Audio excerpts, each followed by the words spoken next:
সবে শীত পড়েছে আর শীতকাল মানেই খেতে ভালোবাসি আমরা সবাই। তো সকালবেলা যদি একটা পরোটা হয়ে যায় তো খেতে কিন্তু ভালোই লাগে। তো একঘেয়েমি খেয়ে, খেয়ে আমরা বোর হয়ে যাই। তো আজকে করব মেথি পরোটা। আর মেথি পরোটার রেসিপিটা একদমই সহজ। আর মেথি কিন্তু আমাদের শরীরের জন্য ভীষণ উপকারী। তো ১ম এ আমি মেথি পাতা কিছুটা নিলাম, যেহেতু আমি খুব বেশি পরোটা করব না। তারপর ভালো করে ধুয়ে নিলাম। তারপরে এই যে ডান্ডিগুলো এইগুলো ফেলে দেব। কারণ আমি শুধু নেব পাতাটাই। এটা থাকলে হবে না। তারপর আপনি যত বারিক কাটতে পারেন তত বারিকিতে কেটে নিতে হবে একদম কুচি, কুচি করে।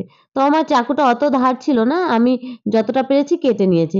এবার আপনি যে কটা পরোটা করবেন সেই পরিমাণে আটা নিয়ে নেবেন। আর তারপরে মেথি শাক আর এবার কুচি, কুচি করে কেটে রাখা কাঁচা লঙ্কা আর একটু আদা দিলেও দেয়া যায়, মেথি পাতায় অত লাগে না। তারপর লবণ, জিরের গুঁড়ো, তারপর দিয়েছি ধনিয়া গুঁড়ো, তারপর লঙ্কার গুঁড়ো আর একটু গোলমরিচ আর তারপরে ব্যাস জল। এবার জল খুব বেশি না, যেহেতু শাকে একটু জল থাকে, অল্প জল দিয়ে ১ম এ মেখে নিতে হবে। আর খুব একদম শক্ত মাখলেও হবে না, নরম মাখলেও হবে না। অনেক সময় বসে সুন্দর করে আমাকে কিন্তু মেখে নিয়ে একটা রোল তৈরি করে নিতে হবে।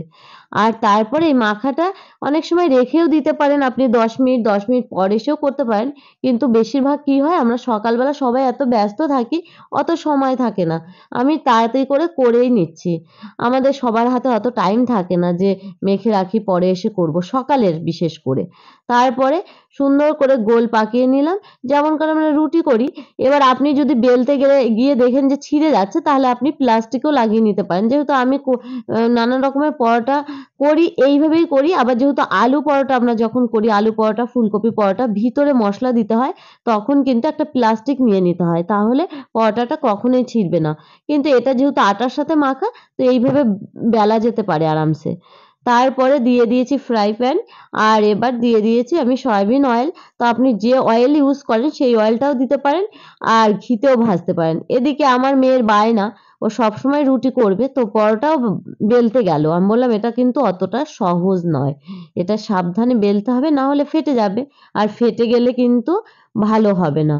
তারপরে নরমাল আঁচে আমি সুন্দর করে ভেজে নেব। এপিঠ ওপিঠ করে একদম সুন্দর করে ভেজে নিতে হবে। আর মেথি শাক সত্যি আমাদের শরীরে ভীষণ উপকারী। তো এইভাবে যদি মেথি পরোটা করা যায়, তো দেখুন লাল, লাল হয়েই আসছে প্রায়। এবার চাইলে যারা বাটার খায় তারা কিন্তু বাটারও দিয়ে দিতে পারে, না হলে ঘিয়েও ভেজে নিতে পারে। তারপর গরম চা, আমি তো গরম চায়ের সাথেই খেয়ে নিই। তার মনাকে আমি টক দইয়ের সাথে খাইয়ে দিলাম। আর টক দই দিয়েও ভীষণ ভালো লাগে। আর সত্যি খেতে খুব ভালো। বাচ্চারাও খাবে। আর না হলে বাচ্চারা কিন্তু মেথি শাক রান্না করলে খেতেই চায় না।